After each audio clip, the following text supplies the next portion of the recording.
American in whose symbolic shadow we stand today, signed the Emancipation Proclamation.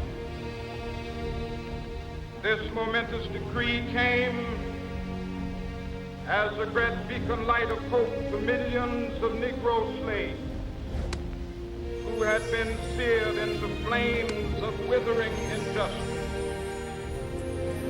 It came as a joyous daybreak to end the long night of their captivity. But 100 years later,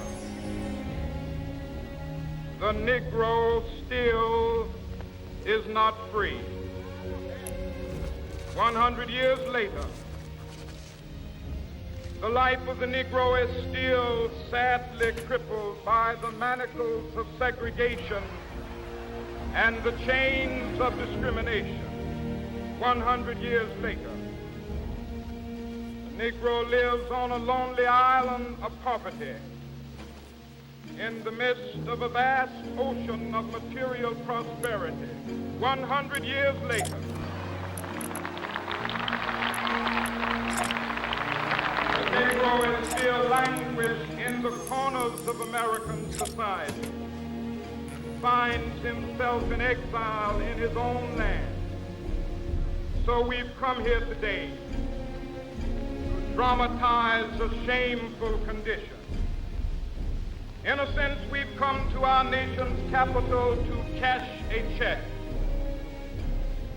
When the architects of our republic wrote the magnificent words of the Constitution and the Declaration of Independence, they were signing a promissory note to which every American was to fall heir.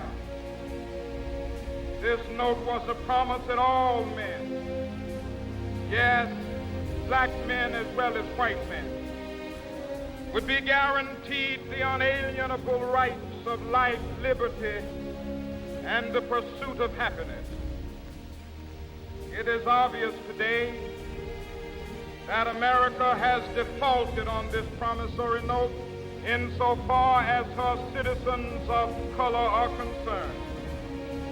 Instead of honoring this sacred obligation, America has given the Negro people a bad check, a check which has come back marked insufficient funds.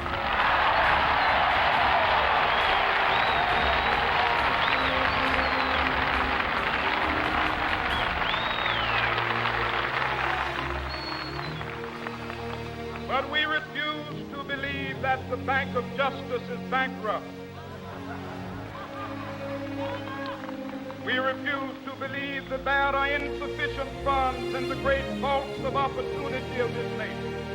So we've come to cash this check, a check that will give us upon demand the riches of freedom and the security of justice.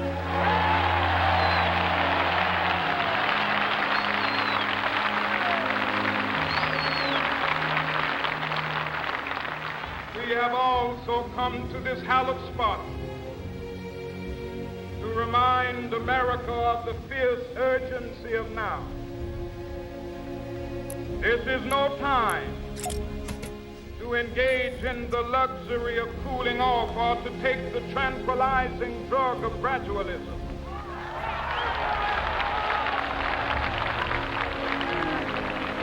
Now is the time to make real the promises of democracy. Now is the time to rise from the dark and desolate valley of segregation to the sunlit path of racial justice. Now is the time to lift our nation from the quicksands of racial injustice to the solid rock of brotherhood. Now is the time to make justice a reality for all of God's children. It would be fatal for the nation to overlook the urgency of the moment.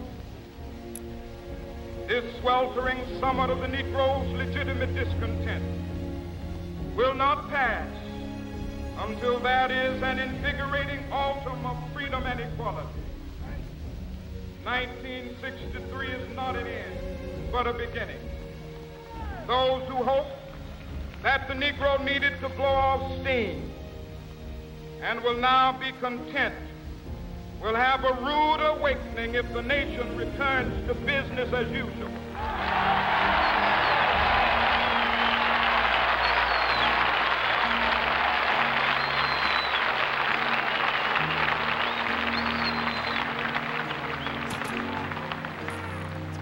There will be neither rest nor tranquility in America till the Negro is granted his citizenship rights. The whirlwinds of revolt will continue to shake the foundations of our nation until the bright day of justice emerges. That is something that I must say to my people who stand on the warm threshold which leads into the palace of justice. In the process of gaining our rightful place, we must not be guilty of wrongful deeds. Let us not seek to satisfy our thirst for freedom by drinking from the cup of bitterness and hatred.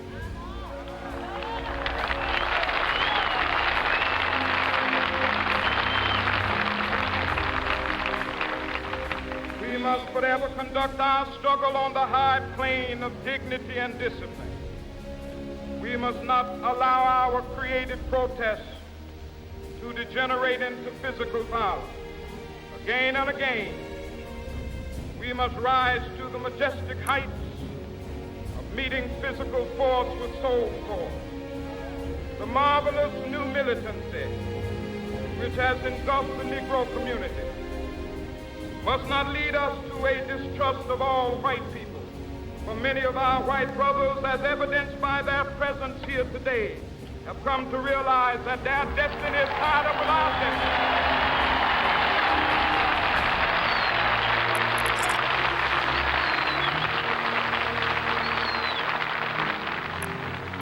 They have come to realize that their freedom is inextricably bound to our freedom. We cannot walk alone. As we walk, we must make the pledge that we shall always march ahead. We cannot turn back. There are those who are asking the devotees of civil rights, when will you be satisfied? We can never be satisfied as long as the Negro is the victim of the unspeakable horrors of police brutality. We can never be satisfied as long as our body is heavy with the fatigue of travel, cannot gain lodging in the motels of the highways and the hotels of the city.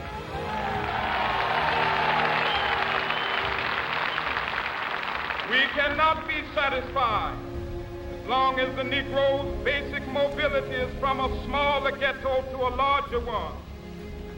We can never be satisfied as long as our children are stripped of their selfhood and robbed of their dignity by signs stating for whites only.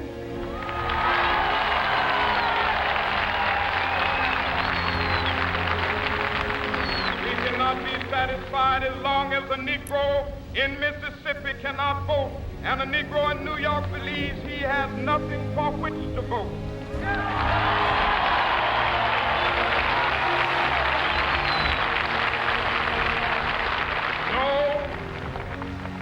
No, we are not satisfied, and we will not be satisfied until justice rolls down like waters and righteousness like a mighty stream.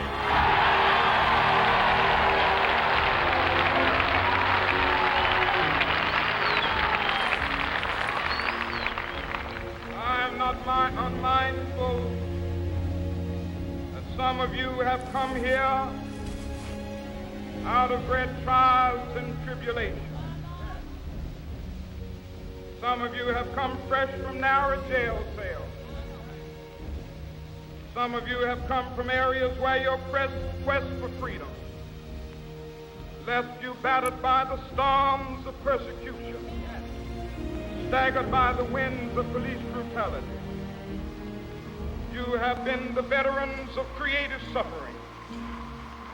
Continue to work with the faith that unearned suffering is redemptive. Go back to Mississippi. Go back to Alabama. Go back to South Carolina. Go back to Georgia. Go back to Louisiana. Go back to the slums and ghettos of our northern cities, knowing that somehow this situation can and will be changed. Let us not wallow in the valley of despair. I say to you today, my friend,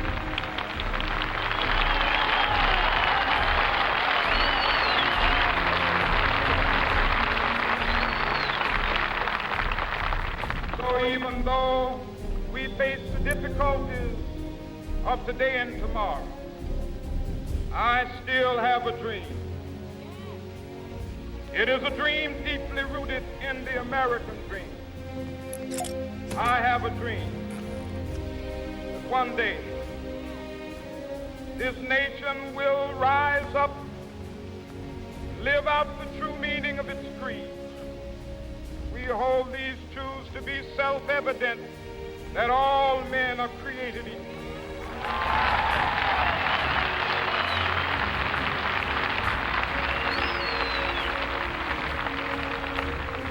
I have a dream that one day on the red hills of Georgia, sons of former slaves and the sons of former slave owners will be able to sit down together at the table of brotherhood. I have a dream that one day, even the state of Mississippi, a state sweltering with the heat of injustice, sweltering with the heat of oppression, be transformed into an oasis of freedom and justice. I have a dream. My 4 little children will one day live in a nation where they will not be judged by the color of their skin, but by the content of their character. I have a dream today.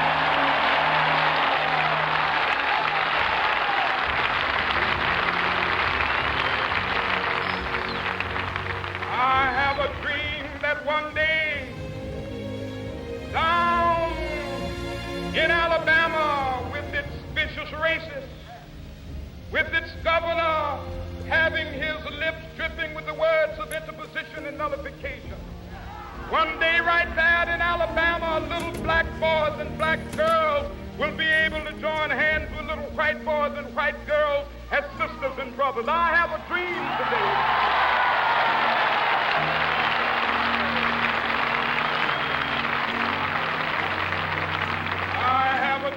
That one day every valley shall be exalted, every hill and mountain shall be made low, the rough places will be made plain, and the crooked places will be made straight, and the glory of the Lord shall be revealed, and all flesh shall see it together.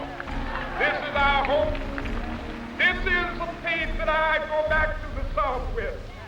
With this faith, we will be able to hew out of the mountain of despair a stone of hope. With this faith, we will be able to transform the jangling discords of our nation into a beautiful symphony of brotherhood. With this faith, we will be able to work together, to pray together, to struggle together, to go to jail together, to stand up for freedom together, knowing that we will be free one day.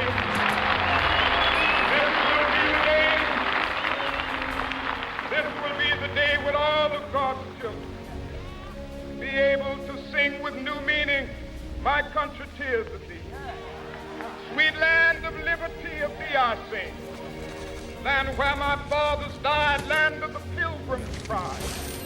From every mountainside, let freedom ring. And if America is to be a great nation, this must become true. So let freedom ring. From the prodigious hilltops of New Hampshire, let freedom ring. From the mighty mountains of New York, let freedom ring. From the heightening Alleghanies of Pennsylvania, let freedom ring. From the snow-capped Rockies of Colorado, Let freedom ring from the curvaceous slopes of California. But not only that, let freedom ring from Stone Mountain of Georgia. Let freedom ring from Lookout Mountain of Tennessee. Let freedom ring from every hill and molehill of Mississippi, from every mountainside. Let freedom ring when it happens. When we allow freedom ring, when we let it ring from every village and every hamlet, from every state and every city, we will be able to speed up that day when all of God's children, black men and white men, Jews and Gentiles, Protestants and Catholics, will be able to join hands and sing in the words of the old Negro spiritual, free at last, thank